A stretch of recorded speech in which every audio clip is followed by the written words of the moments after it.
Hey guys, नमस्कार। स्वागत है आप सबको मेरी ब्लॉग में। कैसे हैं? उम्मीदें अच्छे होंगे। राधे राधे। मेरे सब छोटे और बड़े भाई बहनों को नमन करती हूँ और अपने ब्लॉग में सबको स्वागत करती हूँ। कैसे हैं? उम्मीदें अच्छे होंगे। और आज मैं एक नई वीडियो शीट बनाई हूँ क्योंकि दोस्तों मुझे थोड़ा टाइम कम मिलता है और आप सब तो जानते हैं कि एक घर के कामों से कितना टाइम मिलता है और दूसरा कुछ करने का। लेकिन आप जानते हैं ना कि जो मेरे बहनें घर का काम बढ़िया से करती हैं और बड़ा सा घर हो और घर पे 2 बच्चे और परिवार हो तो कितना टाइम मिलता है। टाइम तो मिलता है मगर वीडियो बनाने का टाइम थोड़ा कम मिलता है। क्या है नो कि मैं नए नए अभी बना रही हूँ तो टाइम नहीं मिलता है। तो आज मैंने 2 चीज़ अपने ब्लॉग में दिखा रही हूँ और मुझे अच्छा लगे मेरे वीडियो तो थोड़ा लाइक सब्सक्राइब कमेंट ज़रूर कीजिएगा कि थोड़े मुझे सपोर्ट मिले और मन लगे कि हाँ वीडियो में कुछ कोई मुझे सपोर्ट कर रहा है। तो क्या होता है कि अगर कोई सपोर्ट करता है तो मन लगता है कि हाँ कोई तो है जो मुझे सपोर्ट कर रहा है।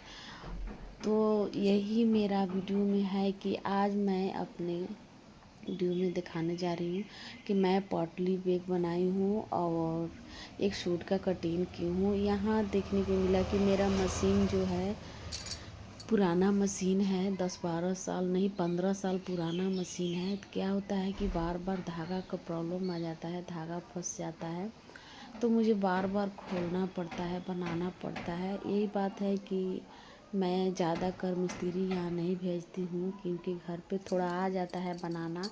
तो मैं कोशिश करती हूँ कि मेरा मशीन घर पे ही बन जाए, तो इसीलिए मैं घर पे बनाती हूँ। और बैग मैंने जो सूट बनाकर अपने मैम को दिया था वीडियो डाली हूँ। उसी सूट में मैम को लगा कि नहीं, मुझे हमको लगा कि मैम को थोड़ा सा पोटली बैग बना कर दे दे क्योंकि उनको बाहर घूमने जाना है तो पोटली बैग अच्छा लगेगा उस सूट के कनेक्शन से। मतलब वो सूट जो था उस पे पोटली बैग अच्छा लगता और अच्छा भी लगा। तो बहुत सुंदर मैंने पोटली बैग एक बनाया और बनाकर मैम को दिया। फिर साथ साथ एक सूट भी मैं ये घंटे में बनाया क्योंकि उनको एक बाइक बनाकर देना था तो एक सूट भी बनाकर दी। और मैं यहाँ बैग पहली बार बनाई हूँ, अभी इससे पहले मैं बैग नहीं बनाई थी। इसमें झूठ नहीं बोलना है क्योंकि आप तो जानते हैं कि बैग बार बार कोई नहीं बनाता है। जितना ज़्यादा हो सकता है आप सब अगर सिलाई का काम करती होंगी तो समझ में आता होगा कि अगर पेटीकोट ब्लाउज सूट वगैरह सिलने से घर के कामों से दूसरे चीज़ पर ध्यान नहीं जाता है। लेकिन मेरा पास मैं है कि जो मैं देखती हूँ वो मुझे लगता है कि थोड़ा हम ट्राई कर ले। तो मैं जो भी चीज़ देखती हूँ वो हमको ट्राई ज़रूरी रहता है। मैं एक घर का काम छोड़ देती हूँ और घर के काम छोड़ के और मैं लग जाती हूँ मैं ट्राई पे कि अगर ये ट्राई करके रहेंगे तो कभी न कभी मुझे काम आएगा। वैसे ही मैं हर चीज़ को ट्राई करती हूँ। अगर आप सब भी ट्राई करना चाहते हो तो मेरा कहना है कि पुराने कपड़े पे ट्राई करना ज़रूरी रहता है कि अगर ख़राब होगा तो पुराने कपड़ा ही ख़राब होगा। क्या है दोस्तों कि संघर्ष किसी को होता नहीं है। संघर्ष मैंने अपने जीवन में बहुत संघर्ष किया है। संघर्ष अगर आप सबको बताऊंगी धीरे धीरे अगर मेरा चैनल ग्रो होगा तो मैं अपना संघर्ष ज़रूर बताऊंगी क्योंकि मैं दुख सुख सब काटी हूँ अपने जीवन में। मैं इतना दुख काट के भी सुखी रहती हूँ क्योंकि मैं बहुत दुख काटती हूँ। आप सब समझते होंगे कि अगर इतने से आप समझ लीजिए कि अगर बिना सास ससुर के अगर माँ बाप आपको किसी को शादी कर दे, अगर उस वहाँ पे सास ससुर को बच्चे हो और ननद हो, छोटा देवर हो और हस्बैंड हो और घर में सास ससुर नहीं हो तो गांव के लोग और अड़ोस पड़ोस कैसे रहने देते हैं और कैसे उन लोग को करना सेवा आदर करना पड़ता है।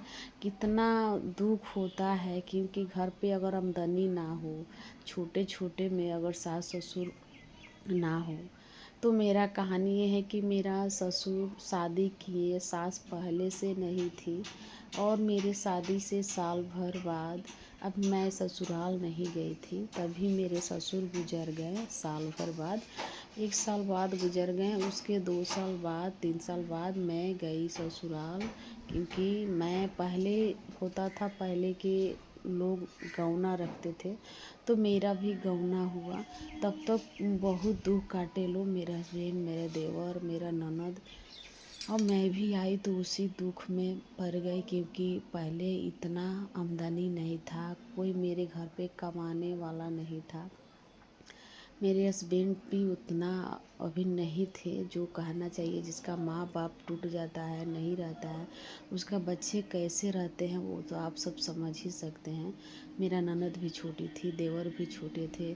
मेरे हस्बैंड को दिमाग काम नहीं करता था, क्योंकि माँ बाप नहीं है, कोई बताने वाला कुछ नहीं था। तो मैं उसी दुख में ढलते गई, और मैं अपने 2 साल 3 साल दुख 2009 तक दुख किया। क्योंकि मैं 2008-7 में आई थी। उसके बाद से धीरे धीरे मैं बहुत, होता है ना कि मैं अपने दिमाग लगा के मैं सोचा कि इस दुख के उदाहरण मेरा सिलाई करने से ही होगा।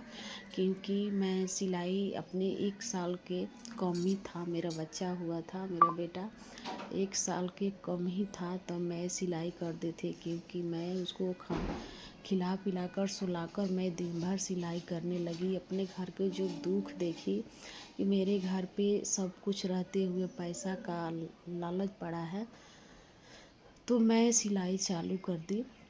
और मैं सिल के अपने घर के जो होता है कि अब आपसे क्या बताएं, आप समझ सकते हैं कि घर पे किसी को कमाने वाला नहीं है, और 4-5 परिवार है, और सब कुछ खाना पड़ता है खरीद कर, तो कैसे लगता है आप सब तो जान सकते हैं। मेरे घर खेती था, मगर कोई करने वाला नहीं था। पैसा लगाने का पैसा नहीं था खेती में, तो कहाँ से आएगा। अगर आप सब अपना खेत रहते हुए आजकल के खेती में पैसा लग रहा है, वो भी नहीं था कि पैसा लगे और उसमें से आए तो हम लोग खाए। सब रहते हुए मैं मजबूर थी। फिर मैं सिलाई का काम किया, जो 100 रुपया डेली का आने लगा, तो मेरा होता है मसाला, नून, तेल जो भी वगैरह घर का मेरा चलने लगा। अब इसी लाइन, इसी सहारे मेरे घर बहुत दोस्तों आगे बढ़ चुका है। अब मुझे कोई दुख नहीं लगता है, क्योंकि मैं बहुत मेहनत की। मैं रात रात भर सिलाई करके 2 पैसा कमाने लगी, और जो मेरा हस्बैंड का पैसा बचा उसको मैं बचाकर मैं अपने ननद को शादी किया कुछ दिन बाद। और मैं थोड़ा घर का माहौल अच्छा किया, क्योंकि मुझे पुराने वाले घर पे घर भी नहीं था, मेरे रहने का एक ही घर था। आप सबको अपना दुख क्यों बता रहे हैं, लेकिन क्या करें, होता है ना कि मन में कोई बात रहता है, अगर कह दो तो मन हल्का हो जाता है, कहना तो नहीं चाहिए। लेकिन इसी सिलाई के सहारे मैं बहुत कुछ की हूँ जीवन में। अभी मैं बहुत कुछ कर रही हूँ, क्योंकि आप सब जानते होंगे ये जो मेरा घर है मैं न्यू बनवाई हूँ। अभी इसी घर में मैं और पैसा लगाना है, क्योंकि इसमें वायरिंग और नहीं हुआ है। जो आप लोग देख रहे हैं न्यू घर है, अभी इस घर में भी काम बहुत बाकी है, लेकिन हाँ घर बन चुका है। मेरा घर जो बनवाए हैं बड़ा बनवाए हैं। अब थोड़ा सा दुख और है, भगवान अगर देखना चाहेंगे तो वो भी दुख निकल जाएगा। मैंने बहुत दुख काट के, बहुत जीवन में संघर्ष करके यहाँ अपने परिवार को ला दी हूँ। अब यहाँ आकर मैंने, मेरे गांव के लोग भी कहते हैं कि बहुत संघर्ष की है। और गांव का लोग को क्या कहिएगा, गांव का लोग तो आपको कभी अच्छा कह ही नहीं सकते, कभी बुरा छोड़कर। क्योंकि अगर हाँ, हम यही काम करते हैं दोस्तों कि हम किसी के पास ज़्यादा करके बातें मत करिए। बातें से क्या होता है, आपको परेशानी बढ़ता है, घटता नहीं है।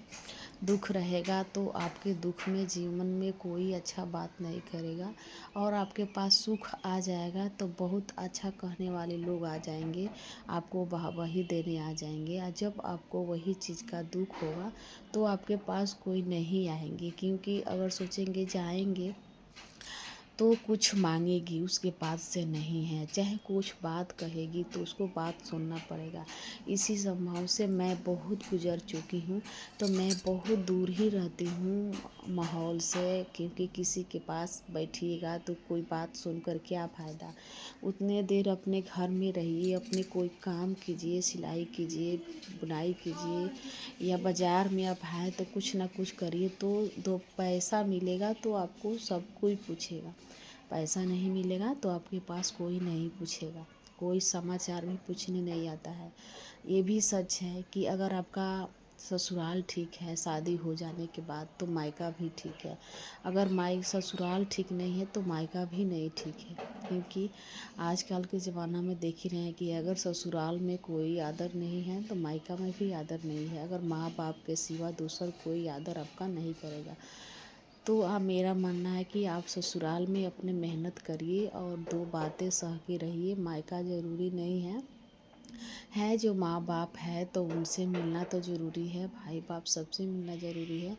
लेकिन आप सब तो देखते हैं कि आजकल क्या चला है, कितना कदर लोग कर रहे हैं। लेकिन हम यही मानते हैं कि अगर बना है तो मेरा भाई भी मुझे पूछेगा, और नहीं बना है तो कोई भी नहीं पूछेगा। लोग कहते हैं ना कहावत कि बनला के सार और बिगाड़ला के बहनोई नहीं मिलते हैं, वही बात होता है। तो हम बहुत इस सब से हार चुके हैं, सब देख चुके हैं, तो मैं अपने जीवन में अकेले ही व्यस्त रहती हूँ। अब मुझे अकेला ही ठीक लगता है, अकेला ज़्यादा मैं ठीक समझती हूँ, और मैं ज़्यादा करके अपने कामों में व्यस्त ठीक समझती हूँ। तो वही मेरा संघर्ष है, और जो गलत सही होगा आप सब कमेंट में ज़रूर बताइएगा। और क्योंकि मैं नए नए अभी जुड़ी हूँ तो मुझे समझ में नहीं आता है कि मैं क्या बोलूँ क्या ना बोलूँ, जो भी होता है आप सबसे बोल देती हूँ, तो माफ़ कीजिएगा। और मैं देखिए आप सबकी बातों बातों में यहाँ बैग भी बनाकर फिर मैं नहा धोआ कर मैं ये जो ब्लैक सूट बनाई थी मैं अपने हाथों से पहन वन के फिर बैठ गई मैं सिलाई करने, क्योंकि मेरा यही काम रहता है। मैं एक काम करके आती हूँ दूसरे पे बैठ जाती हूँ। मुझे यही रहता है कि मैं एक तरफ दाल बैठा देती हूँ चूल्हा गैस पे, कुकर में सेट करके आ जाती हूँ।